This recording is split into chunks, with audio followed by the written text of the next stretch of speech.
मनात उठणाऱ्या तरंगाला आज व्यक्त व्हावंसं वाटतं म्हणून बोलतो आहे. असंख्य विचाराच्या गर्दीतून कोणतीच वाट स्पष्ट दिसली नाही मला. असंख्य विचाराच्या गर्दीतून कोणतीच वाट स्पष्ट दिसली नाही मला. आणि तरीही जगतो आहे, आणि तरीही जगतो आहे. मग हे जगणं, मग हे व्यर्थ जगणं कशापायी, कशापायी?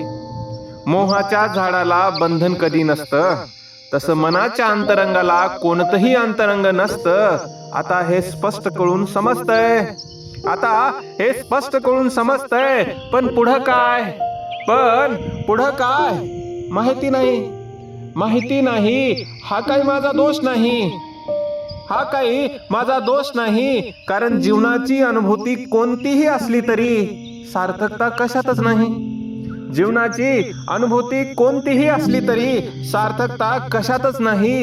हेच सत्य आहे, हेच सत्य आहे. तरीही काय करू या सत्याला, तरीही काय करू या सत्याला? जर अर्थ कळूनही भावनेपुढे ज्ञान कमजोर पडतं, जर अर्थ कळूनही भावनेपुढे ज्ञान कमजोर पडतं, मग नेमकं सागराच्या लाटांनी काय करायचं असतं? मग नेमकं सागराच्या लाटांनी काय करायचं असतं? तुम्ही म्हणाल सार्थकता शोधा, सार्थकता शोधा. पण अरे वेड्यांनो, उगाच शोधित बसण्यात अर्थ राहिला नाही आता, उगाच शोधित बसण्यात अर्थ राहिला नाही आता. म्हणूनच सांगतोय दगडातल्या देवाला दगडच म्हणा आता, म्हणूनच सांगतोय दगडातल्या देवाला दगडच म्हणा आता. वर्तमानात जगण्यासाठी निर्विचारी बनलं पाहिजे असं मलाच वाटलं होतं. वर्तमानात जगण्यासाठी निर्विचारी बनलं पाहिजे असं मलाच वाटलं होतं. पण खरं सांगू, पण खरं सांगू, वरवरच्या लाटांना कसं हे जमणार, वरवरच्या लाटांना कसं हे जमणार?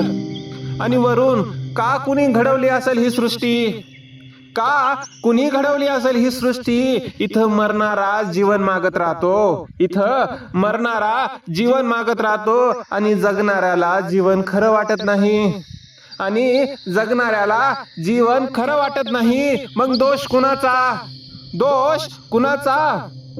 विटंबना करत नाही मी जीवनाची. तुम्हाला वाटेल विटंबना करतोय, विटंबना करत नाही मी जीवनाची. जीवन अनमोलच आहे, जीवन अनमोलच आहे. पण त्याच्या पुढे जायचं झालं तर,